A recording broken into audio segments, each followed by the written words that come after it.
Coming up on the Sky News Daily with me, Niall Paterson, a week ahead of the government spending review in which big cuts are expected to departmental budgets, the Chancellor, Rachel Reeves, has unveiled more than £15 billion for trains, trams and buses. So what's going on? You can always tell there's something big looming in politics when ministers start making speeches on factory floors, more often than not, flanked by workers who look like they'd prefer to be elsewhere. And ahead of the announcement of how much each government department gets to spend, also known as the spending review, they've been out in force.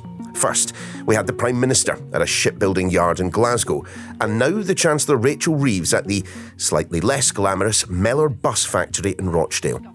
She was there to splash the cash, £15 billion of it, to improve transport outside London. £15.6 billion in transport funding settlements to be delivered by our regional mayors. But don't be fooled by the billions for buses. Next week's spending review is expected to be an exercise in restraint. So just where is this money coming from?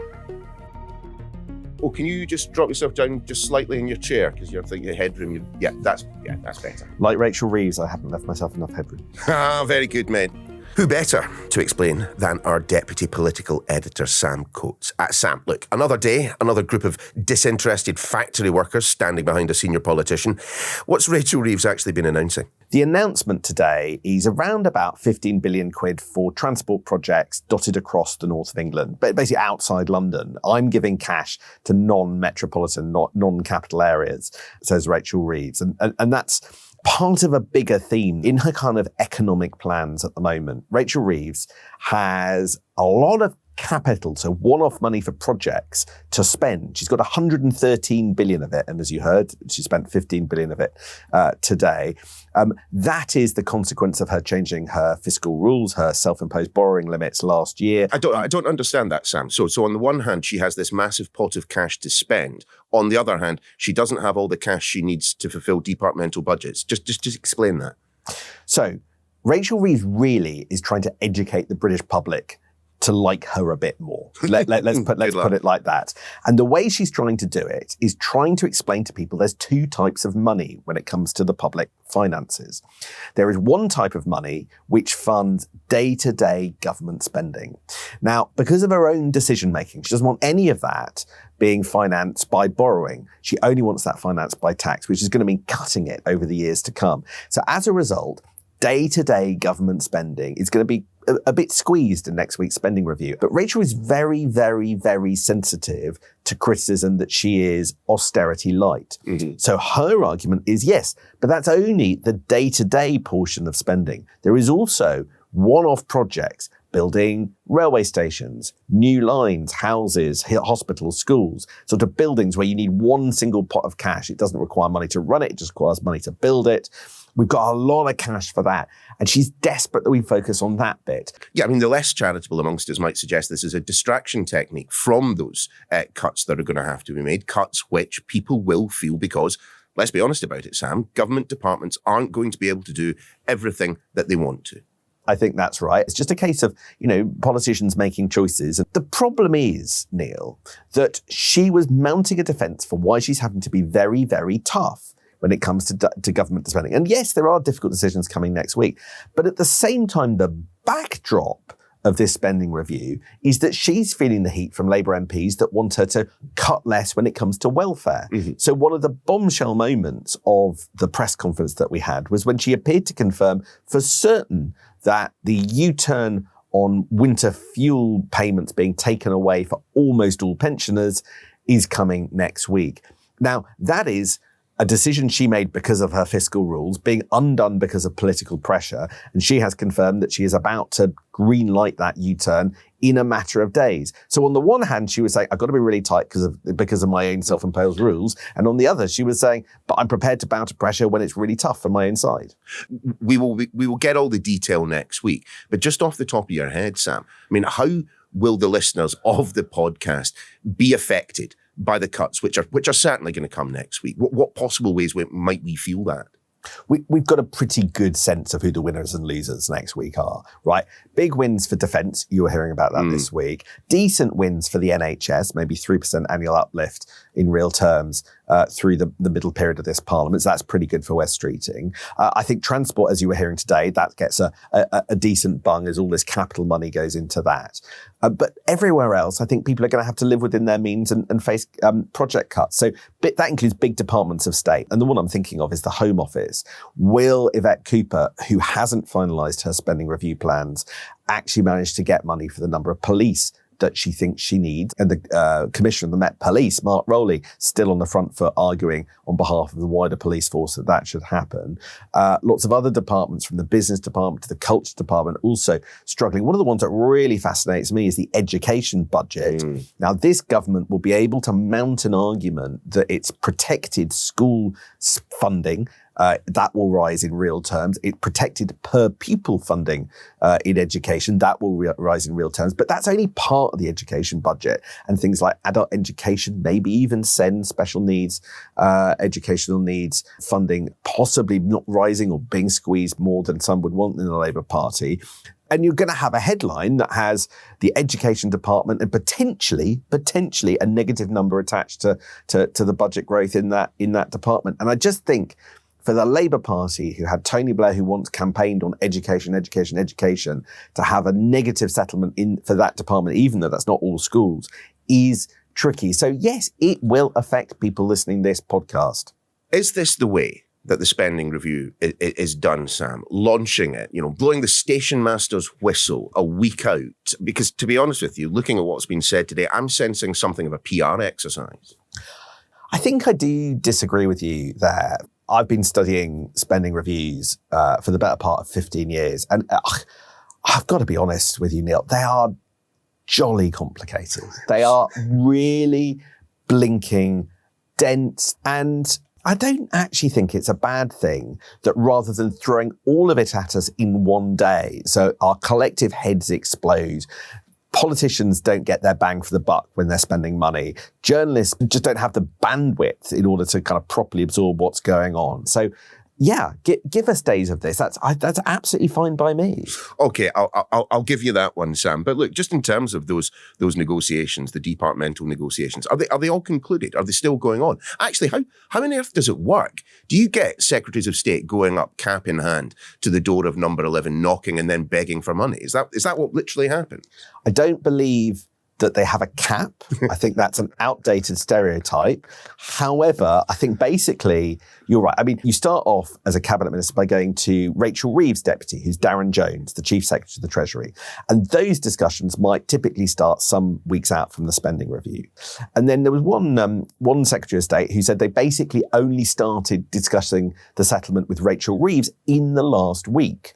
So really up to the wire, they've done quite a lot of negotiating with the number two. But, for the last few discussions, it's Rachel that they deal with to get one of the more tricky settlements over the line. Now, at time of speaking, as far as I'm aware, and I last checked in Tuesday morning on this, the Home Office settlement still hadn't been concluded. Angela Rayner's department, which this week is called the Department for Housing, Communities and all the rest of it, you can Google it if you need to know, that one hasn't fully settled. And essentially the climate change department, Ed Miliband's department, where it's an argument about solar panels versus the warm homes discount, home insulation. Those are the departments, as far as I'm aware, that haven't settled as of Wednesday morning. Sam, is this level of briefing normal? You open the papers any day and you can tell from the political pages that someone in a government department has let something into the public domain because they're trying to put pressure on the Treasury. Does it happen with this volume, with this regularity that I'm seeing right now? Yes. And again, I know this is going to slightly annoy you, Neil, but I actually don't think it's too bad this time, right? I'm actually getting positive briefings from random cabinet sources and departments that haven't done particularly well in this spending review, saying that the process was done much better and much more politically empathetically. I'm not trying to pretend to you that all is well in this government. I happen to think it's really, really not. I think the problem is much more around things like, how far is this government going to roll back on welfare changes, tough measures, whether it's on the 2-child cap, whether it's on the disability changes that they're proposing, and on the winter fuel pay. That is a horror show inside government where views vary quite violently. Just on the process of this spending review, that seems to have actually happened okay. Which may be a surprise to some, given that Rachel Reeves doesn't strike me as in a very strong place politically at the moment. The speculation about her future remains at fever pitch. I've spoken to plenty of people who don't believe that she will be the chancellor come the time of the next election. Well, the problem for Rachel Reeves is that she boxed herself in with her fiscal rules. Then she boxed herself in by spending a lot of money and taking herself very close to the limits that she set herself. This is the whole debate around headroom and whether or not she's left enough space if things get tougher with the public finances.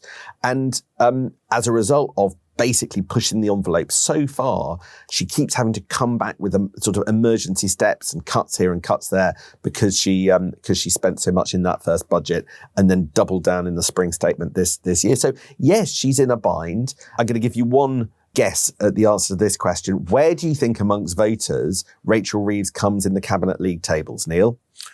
Not at the top.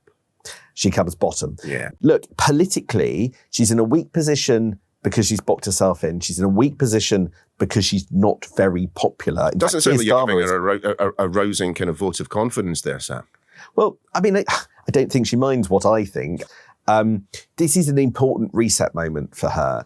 If she can tell a story about this government actually investing, changing things, growing the economy, building things and repairing things, then she might be able to turn some of the things I've just been talking about around. But if this one goes wrong, and then in the autumn budget, she's forced to revisit a lot of her assumptions or tax more in a way that she said that she wouldn't, then I think she's really, really in difficulty. If I'm being honest, I think it's game over if any of the decisions she takes in the next 6 months directly result in the cost of UK borrowing going up. If she ends up doing a bit of a Liz Truss to the British economy, it's absolute curtains. Sam, it is a tradition on The Daily that at this point in the podcast, a week out from a major political event, I ask you for your predictions so that in a week's time I can point out just how wrong you've been. This time around, however, perhaps mindful of that, you've got AI involved. Just explain. So I thought we'd do an experiment. It's a bit of fun, but there's also a serious point behind it. What I did at the weekend was I got ChatGPT to do a deep dive using all the public documents from the Treasury, public statements by the Chancellor, public statements by Cabinet Ministers. You know how to live at the weekend, Sam. I certainly do. And I fed them all in and then asked it very straightforwardly, can you write me a spending review? Tell me what Rachel Reeves is going to say a week on Wednesday. And it did. And I have, on my computer, a 15-page, extremely detailed, extremely good dissection of the dilemmas in every government department and the main programs that they're going to have to decide, put at risk. And then the bot basically decided what it was going to cut and what it was going to keep. And it spat out the other end a league table of what different departments get, who the winners are, who the losers are. Appreciate it for me. You know, defence is a winner, NHS is a winner, transport's a winner, and difficult settlements elsewhere, a lot of aid spending being cut in order to fund defence, and difficult questions around things like Home Office and education, right? And interesting to note, I've had no pushback from government this morning telling me this is bonkers, this is completely wrong. In fact, it's in line with their own briefing papers. So what we're going to do, Neil, is having done this great big GPT experiment, we're going to then mark our own homework the moment the spending review is done and give it a thumbs up or a thumbs down and see how well it did. And if it did well, we'll get rid of all of them and just have the bots. I was going to say, no suggestion that Rachel Reeves is using AI to come up with her spending review. Well, it might be more human. Sam, many thanks. Just before you go, a quick heads up. If you are a subscriber to our Electoral Dysfunction podcast, you'll be able to hear our political editor Beth Rigby's interview with Andy Burnham, the Mayor of Manchester. They discuss whether the government need to raise taxes to pay for all the extra spend, the Mayor's relationship with the Prime Minister, and his thoughts on reform. You can find it by searching Electoral Dysfunction wherever you're listening to this.